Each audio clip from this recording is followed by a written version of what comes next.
Thank you for visiting Past the Wire TV, the YouTube channel of PastTheWire.com.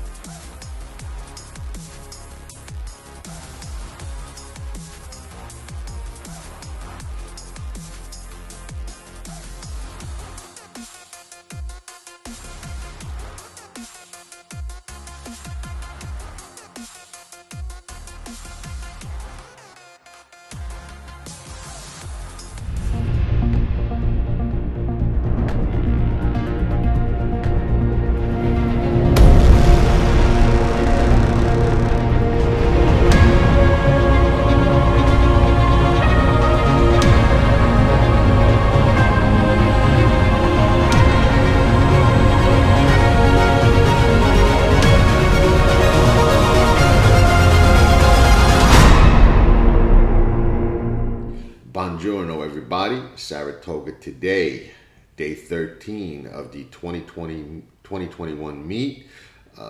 Past the Wire, John Stetton. We're here, ready to attack this Jim Dandy Day card.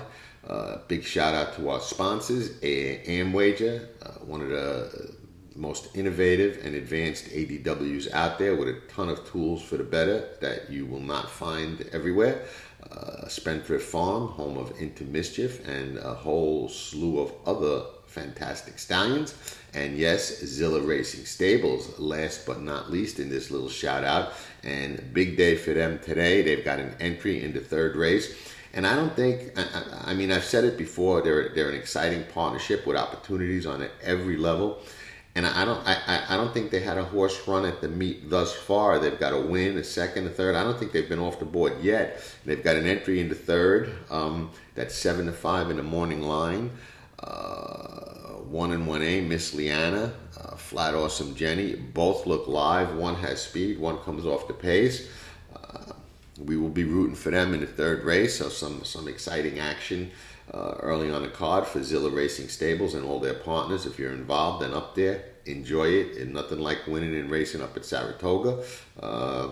It's just unmatched. It's just unmatched. I've done it. It's a great experience. If you have the opportunity to do it and you love this game, try and get in.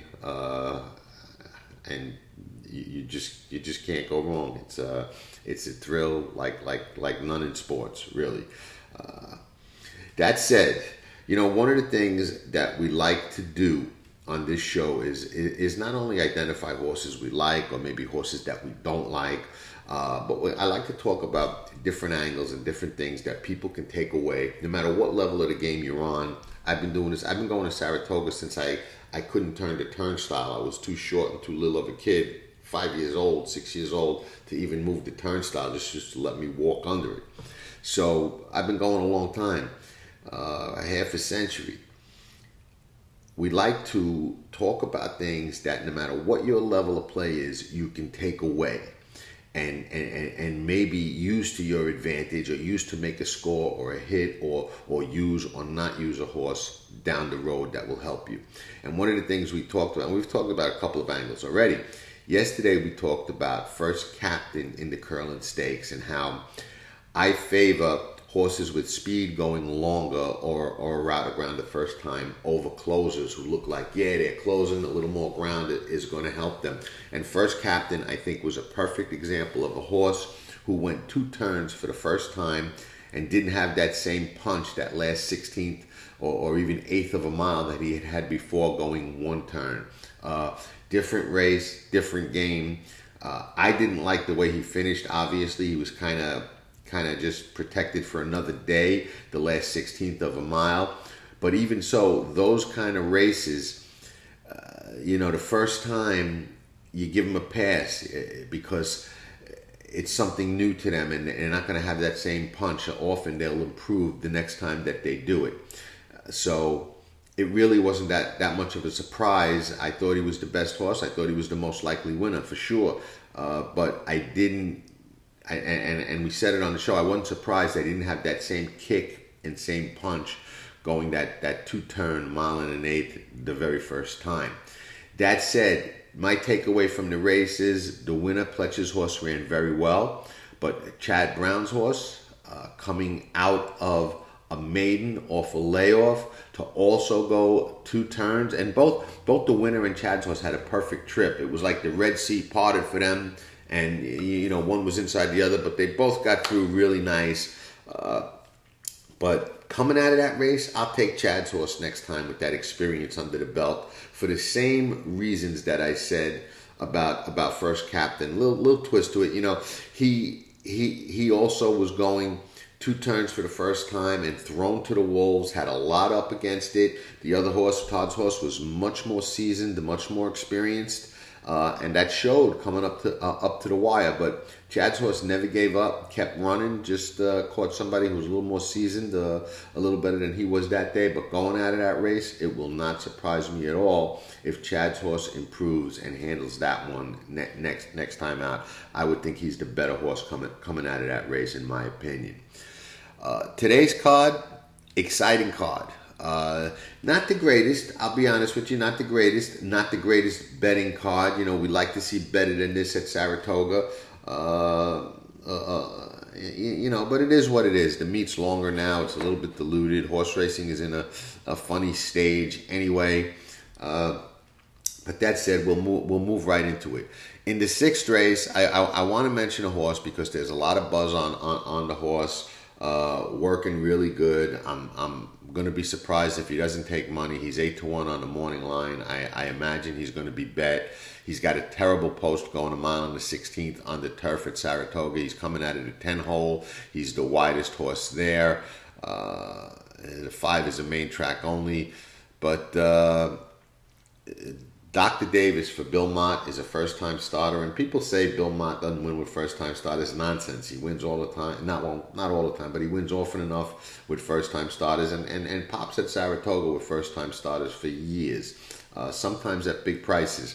This horse has a lot of buzz about him. People are talking about him all over the place. I personally don't like that when that happens.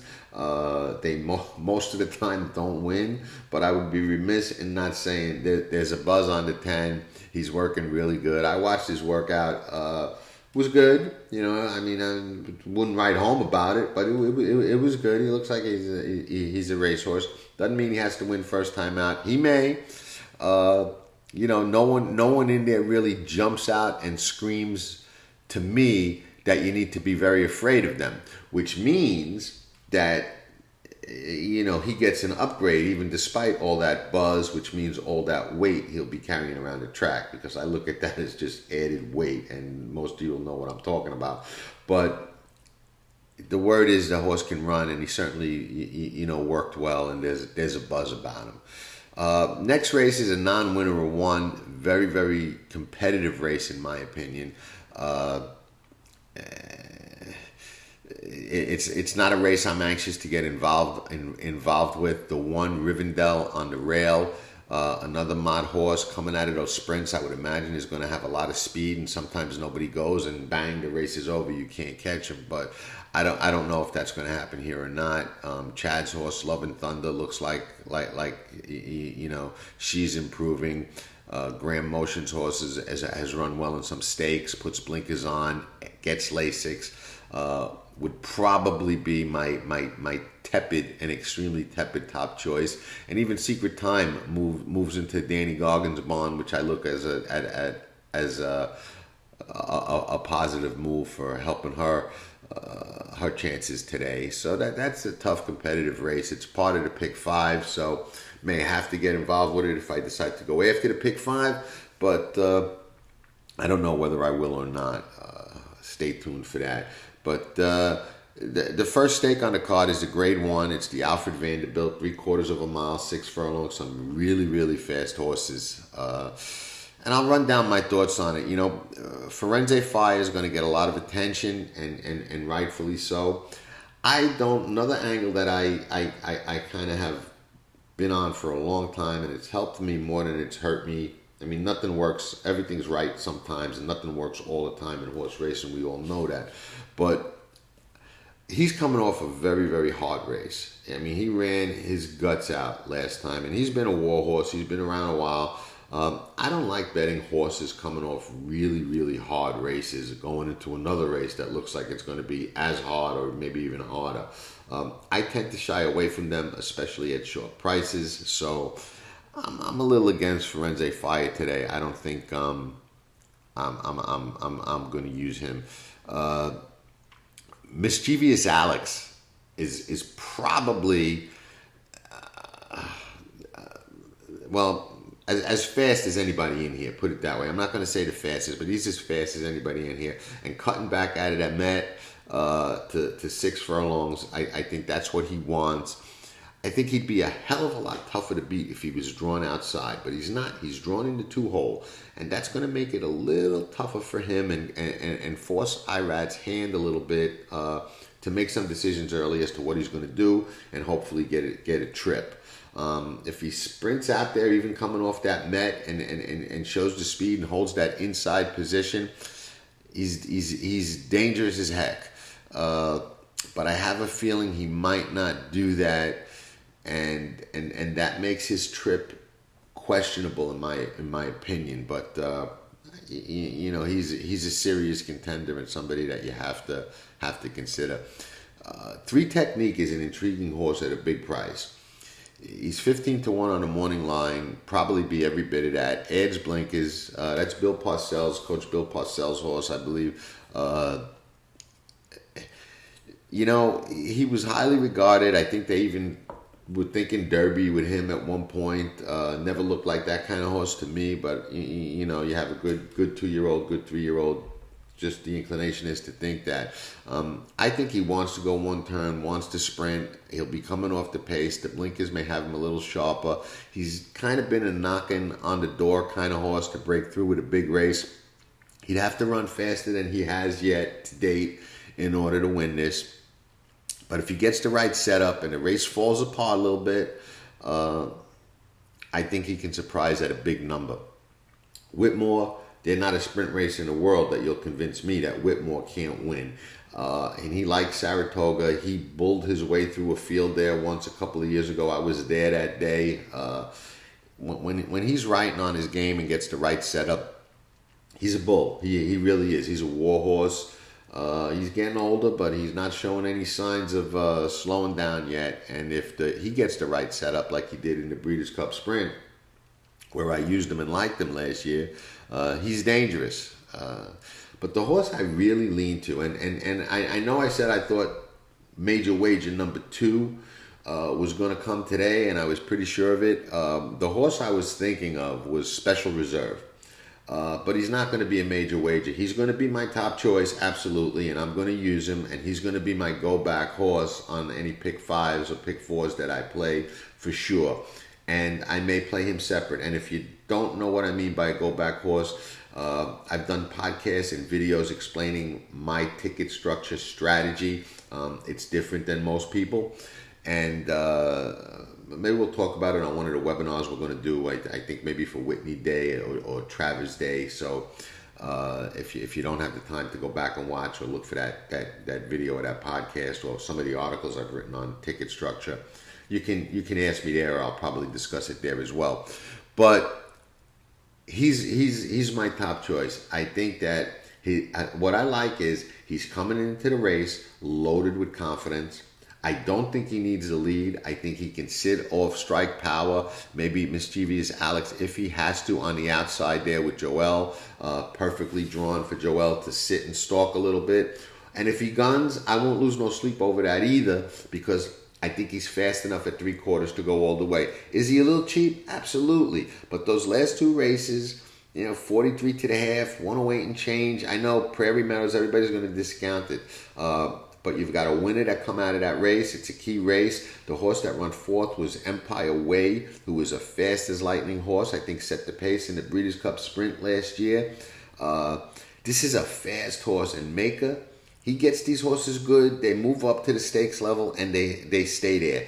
I like a horse that's confident on a roll, especially at a price. I'm going to ride with him a little bit here, heavier than the other ones I like. I think he's dangerous, and I think he's going to get a little overlooked because the last race was at Prairie Meadows, and this looks like other speed in the race to cook him.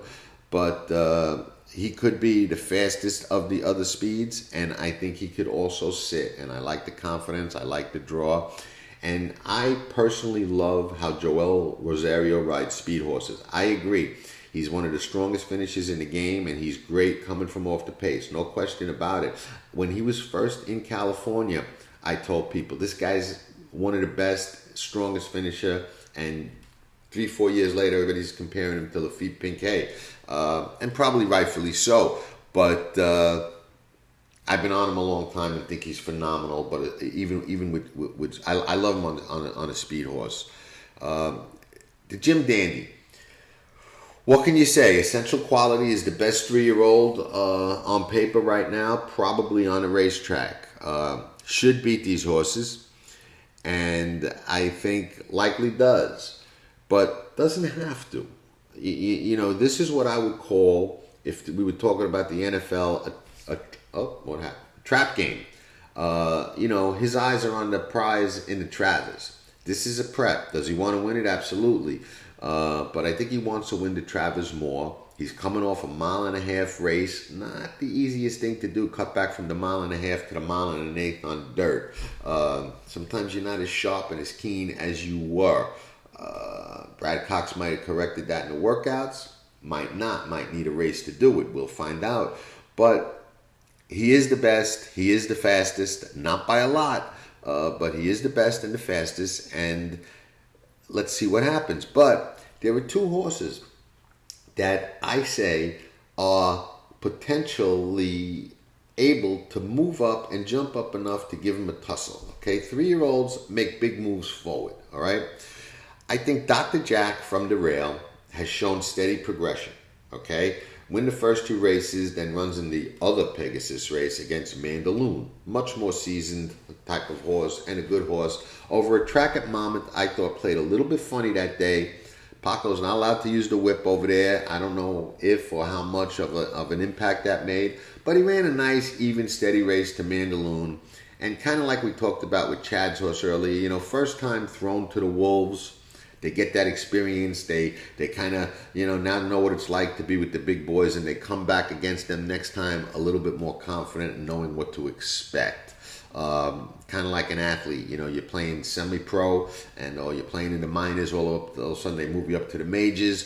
First game not that good, second game a little better because now you know exactly what you're dealing with. Coming out of college, get hit by a linebacker in the NFL, wow, first time, different game in the NFL than in college, but you kind of adapt. Same thing with horses, they're athletes. Dr. Jack has tasted the deep waters now, and he's the kind of horse lightly raced enough, and Todd Pletcher, we know, is deadly at Saratoga, can go forward, in my opinion, and maybe surprise Essential Quality in a trap game / trap race kind of situation. You know, Mascapade, Wyburn, Keep Me in Mind, I kind of think you kind of know what they are. And Essential Quality has their measure, and I think even his B race might be able to beat them. I can't say that for Dr. Jack. Risk Taking is another very intriguing horse, in my opinion. Okay, first I'll say this: he will have to run faster than he's ever run in order to win this race. So big forward move would have to come. But I had Chad Brown on my show before the Preakness, and I interviewed him, and we talked about Risk Taking, who ran in the Preakness, and he was running in the Preakness off a bad race in the Wood Memorial. Now, we already saw a horse yesterday, a Wood Memorial horse, win the Curlin for Todd Pletcher. Now, going into the Preakness, we talked about the reasons why Risk Taking might turn it around in the Preakness, and he didn't. He ran bad. He ran worse in the Preakness than he did in the Wood Memorial. I'm sure Chad was surprised, and he's regrouped since then. And this is not a horse that there weren't other places to run and other options. But what does Chad do? He comes back here. That tells me something. That tells me he's still looking for that significant improvement and thinks this horse is talented enough and fast and good enough to run with these kind of horses. If he didn't think that, this horse wouldn't be in the race.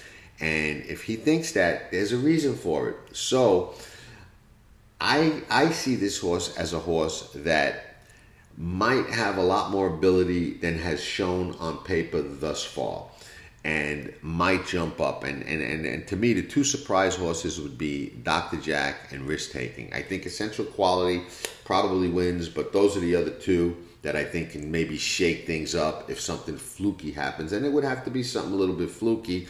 But again, trap game, trap race, eye on a different prize. You never know what happens. It's horse racing, and it is the graveyard of favorites. So I think those are the upsetters, not the ones that'll probably take the money into him, which would be Masquerade, Wyburn, and Keep Me in Mind. Those are the ones that I think most people will gravitate. If they're looking to beat Essential Quality, they'll gravitate to those guys. Not me. I look at the 1 and the 6, but that's just my opinion. All right, moving along to the Bowling Green, Grade 2, mile 3/8 on the turf. Another interesting race. I think a big part of it is going to be what happens with Channel Maker. He's probably going to sprint clear. He does that. Is Channel Cat maybe or somebody gonna shake him up at any point?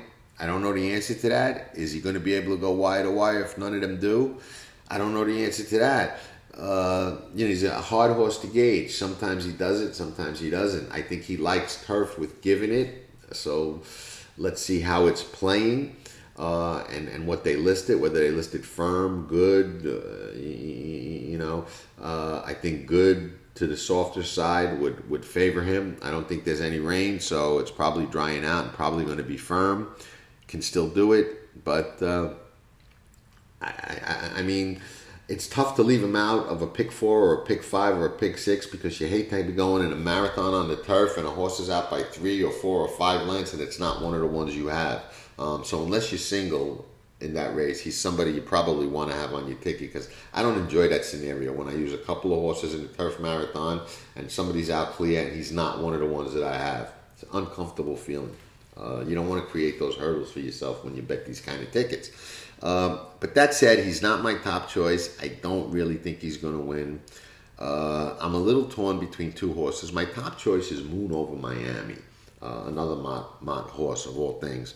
I think this horse is the only horse in the race, with the possible exception of Breakpoint, that is getting better and kind of knocking on the door and sitting on a breakthrough in one of these grade 1, 2, 3 type turf marathons. Okay, this one's a grade 2. He had a couple of bad trips. He had a couple of no pace races in front of him, which today may wind up the same thing with his entry mate just sloping along. But I think he's got upside. I think he's going to break through. I think he's a strong finisher. He gets the distance.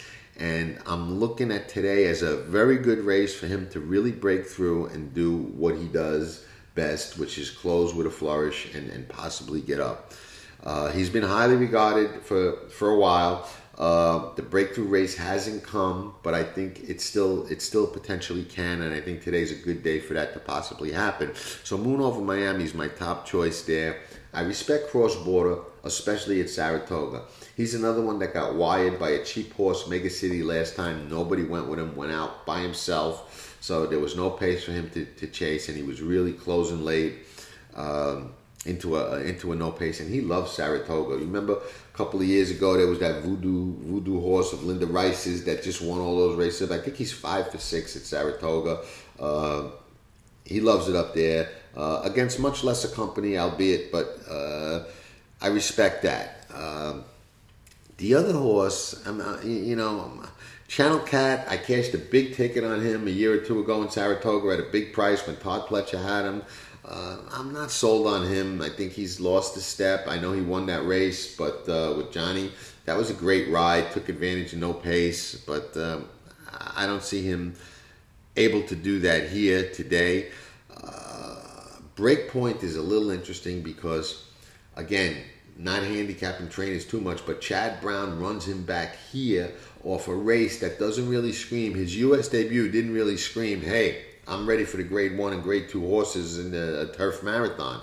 So he must have needed that. Chad must think he's going to go forward. He's kind of a question mark for me, but at a big price, 10-1 with Castellano, who's kind of cold, looking for those wins hard, I think you may have to throw him in. So that's kind of how I see it.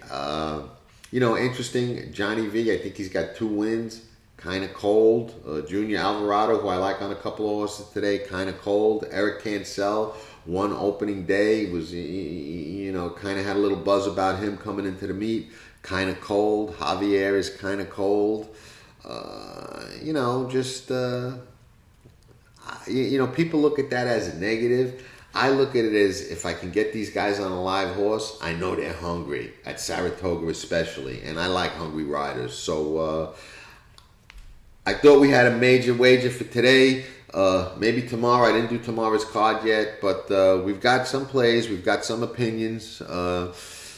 Special reserve was my potential one, but he's a play, just not a major wager. The race just came up a little tougher than I thought when I really, really dissected it and got into it. But he's my go-back horse in there for sure.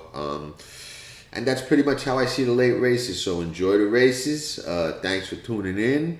I've been getting some questions, so I've been answering them all. Feel free, send them in. We'll keep rocking and rolling. This is day 13, day 14 tomorrow. Maybe the major wager is tomorrow. I don't know. But thanks again, everybody.